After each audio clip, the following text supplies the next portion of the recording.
Welcome, I'm Bev Adams. I own an independent paper crafting business showcasing products from Stampin' Up!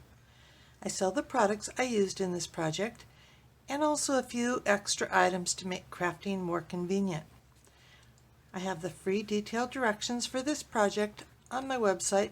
You'll see where to find that at the end of the video, so don't worry about taking notes. It's time to put stamps, ink, and paper together.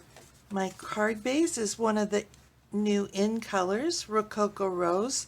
It's 5.5 by 8.5, scored at 4 1/4.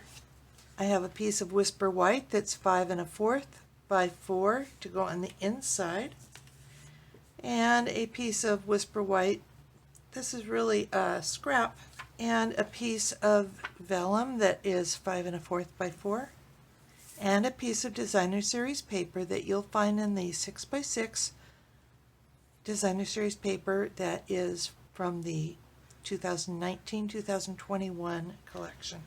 I'm just going to put the Designer Series paper on the front. I didn't tell you how big this is. This is 5 1/4 by 2. And the vellum, I'm just going to put right over top of it. I just wanted to soften this a little bit. We're going to be covering up this area, so I can put my adhesive there. One thing about vellum is it does show the adhesive. I'll show you what I mean. So you wouldn't want this to show up on your card. And I see I've got a little bit of curl to my vellum, so I'm going to just try curling it this way a little bit. You do want to be careful not to get a crease in your vellum, because a crease will show white. But I just want to curl it down a little bit. I'm going to take the smaller piece of Whisper White and I'm going to cut it with the Stitched Nested Labels dies.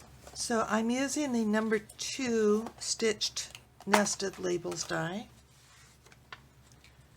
And so that's this one right here. This is one of my taggers to give a name to all these layered and nested dies. So your Whisper White just needs to be large enough for this die.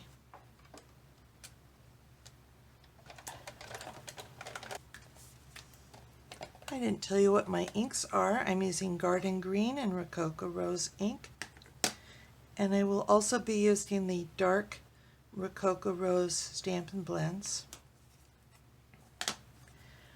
I'm going to stamp my flower. This flower I think could go all kinds of different ways, but I think I'm going to turn it this way a little bit just to see if I like that. And I'm going to stamp the stem, and I just want to have the stem come kind of, I want to kind of try and place the stem between the petals. Oh, very nice. And then I'm going to stamp the fern. Now, in another project, I made a mask, and I could use that same mask if I wanted to, but I'm just going to stamp off. And that kind of puts that behind the stem.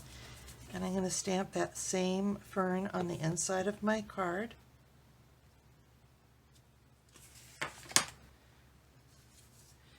And I might as well stamp that same fern on the envelope.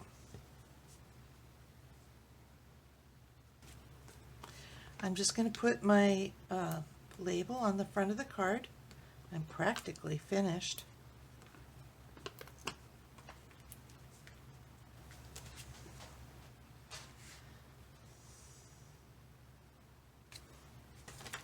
I'm using some pearls, and I'm going to take the thick end, the brush tip, and I'm just going to color 3 of the pearls with the dark Stampin' Blends Rococo Rose. I want to kind of get it down around the sides, and I want to give that at least a few minutes to dry, so I'm going to put my inside on the inside. I'm using this card as a thank you card from my customers this month. This stamp set does not say thank you, and I do want to say thank you very much. So I used my Evernote notebook. I've copied the notes for the products that I own into my own personal notebook, Bev's Current Products. I searched for thanks and found all the stamp sets that I own that say thanks. I liked the font and the size for thank you so very much from Butterfly Gala.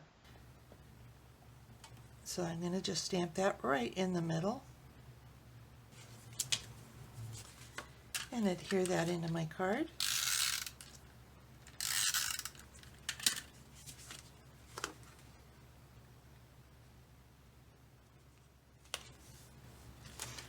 I think my pearls are dry now, so I'm going to use my Take Your Pick tool, and all I'm going to do is use the putty end and press down on my pearl and slide it.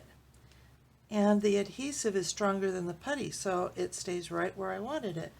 And I don't want it to be an equilateral triangle here, so I'm going to kind of put that off to the side. And that's really it. If you were one of my customers last month, you got one of these cards. Thank you very much. Talk to you soon. Here's the web address for this project where you'll find the free detailed directions and links for the products I used. Just click the links and you'll be taken to my online store at Stampin' Up. Click Home near the top of my page and you'll find lots of resources. Under Shop, I have tips for online shopping, frequent shopper rewards, and products I offer to help you stay organized. Share my Evernote notebook for a nominal contribution. It functions as a fully searchable catalog. I offer a cardstock sampler, taggers to help you identify those dies with lots of similar shapes, heavy-duty bags to store 12 by 12 and 6 by 6 paper, and a bow maker. Inspiration takes you to all my projects. If you're new to stamping, you might want to look at the basics. You'll find how to cut card bases and layers, what's special about Stampin' Up! Stamps, and some of my favorite tools. Under Organization, you'll find catalog tabs, labels, and case inserts, a practically free stamp pad storage solution, a basic toolkit, color charts by alphabet, color family, and rainbow order, products by color, and RGB codes, and you can take a tour of my craft wall. More organization means more time for crafting. Come stamp with me here in Ventura County, California, or get the best deal of all and join my team of crafters. The team is called SIP Together, and it stands for Stamps, Ink, and Paper Together. The team is made of crafters who want to save money on the products they buy, share with a few friends, or to grow a business like mine. Be sure to subscribe to my website and on YouTube. I'd love to hear your comments. Thank you for joining me. Talk to you soon. Bye.